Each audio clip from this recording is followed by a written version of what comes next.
जय श्री राम। मित्रों, आकाशवाणी को सुन करके मनु जी और शत्रुपा एकदम आनंद में छा गए।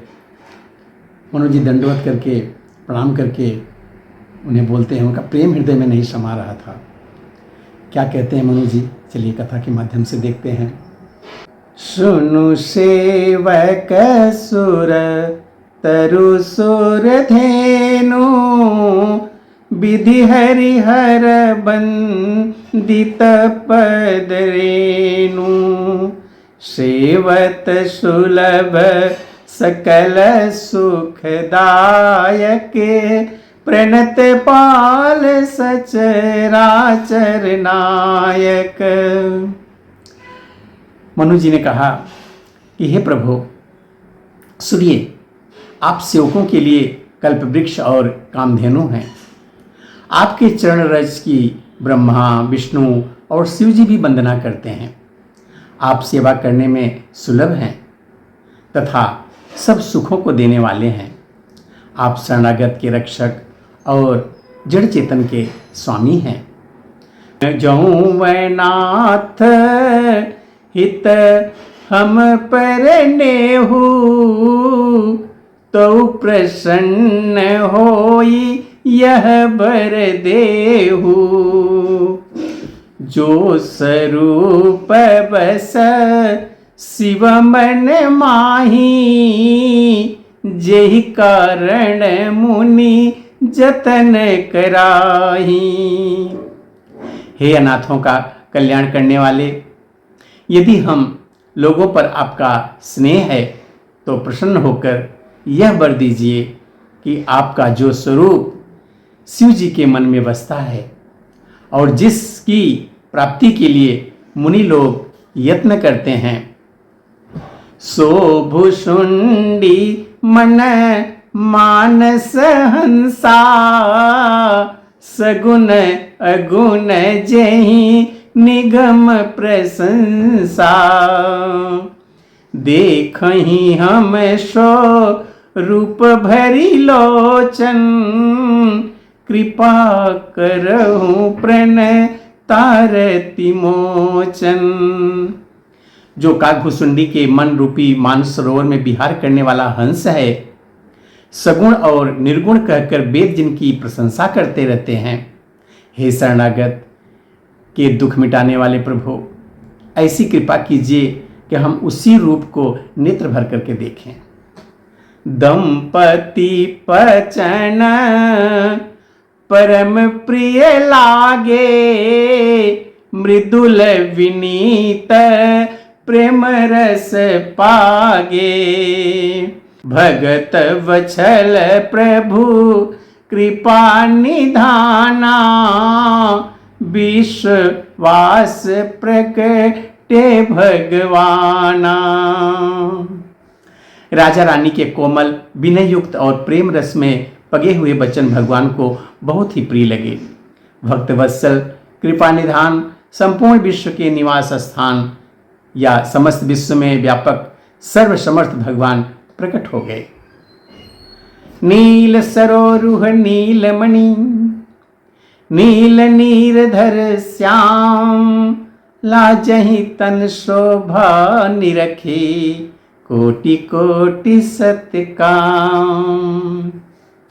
भगवान के नीले कमल, नीलमणि और नीले जलयुक्त मेघ के समान कोमल, प्रकाशमय और सरस श्याम वर्ण चिन्मय शरीर की शोभा देखकर करोड़ों कामदेव भी लजा जाएं। शरद मयंक बदन छवि सीमा, चारु कपोल चिबुक दर ग्रीवा। अधर अरुण रद सुंदर नासा, विधुकर निकर विनिंदक हासा। उनका मुख शरद पूर्णिमा के चंद्रमा के समान छवि की सीमा स्वरूप था। गाल और ठोड़ी बहुत सुंदर थे। गला शंख के समान त्रिरेखायुक्त उतार चढ़ाव वाला था। लाल होंठ, दांत और नाक अत्यंत सुंदर थे। हंसी चंद्रमा की किरणा वाली को नीचा दिखाने वाली थी। नवयंबुज अम्बक छबिनी की, चितवनी ललित भावंती जी की।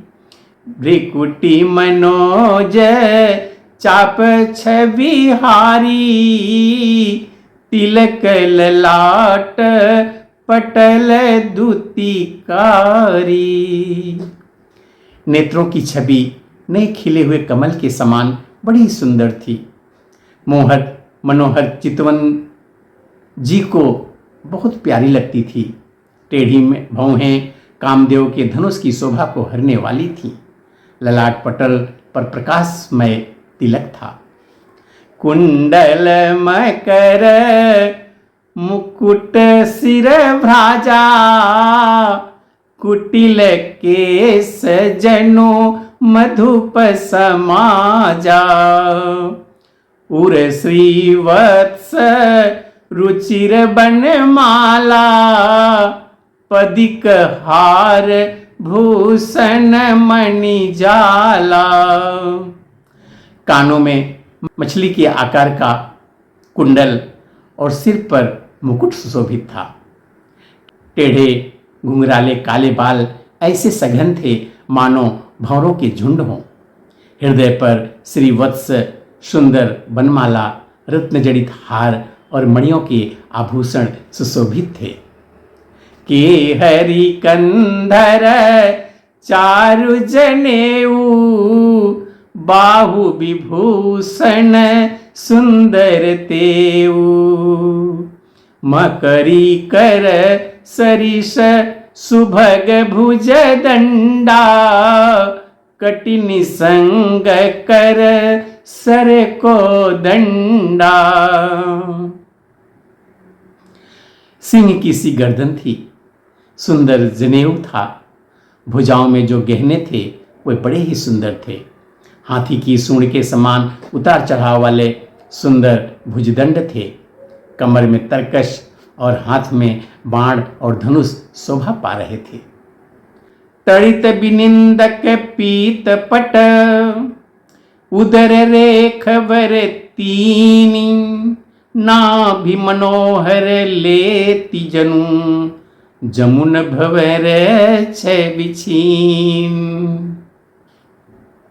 स्वर्ण वर्ण का प्रकाशमय पीतांबर बिजली को लजाने वाला था। पेट पर सुंदर 3 रेखाएं त्रिवली थीं। नाभि ऐसी मनोहर थी मानो यमुना जी के भंवरों की छवि को छीन लेती हो। पद राजीव बरनि नहीं जाई, मुनि मन मधुप बसहि जिन्ह माही। बाम भाग शोभति अनुकूला, आदि शक्ति छवि निधि जगमूला। जिनमें मुनियों के मन रूपी भंवरे बसते हैं, भगवान के उन चरण कमलों का तो वर्णन ही नहीं किया जा सकता। भगवान के बाएं भाग में सदा अनुकूल रहने वाली शोभा की राशि जगत की मूल कारण रूपा आदि शक्ति श्री जानकी जी सुशोभित हैं। जासु अंश उपजहि गुण खानी, अगणित लक्ष्य उमा ब्रह्माणी। भ्रिकुटी विलास जासु जगे होई, राम बाम दिसी सीता सोई। जिनके अंश से गुणों की खान अगणित लक्ष्मी, पार्वती और ब्रह्माणी त्रिदेवियों की शक्तियां उत्पन्न होती हैं तथा जिनकी भौं के इशारे से ही जगत की रचना हो जाती है, वही भगवान की स्वरूपा शक्ति श्री सीता जी श्री रामचंद्र जी की बाईं ओर स्थित हैं। मित्रों, अब आगे की कथा हम अगले वीडियो में देखेंगे। तब तक के लिए जय श्री राम।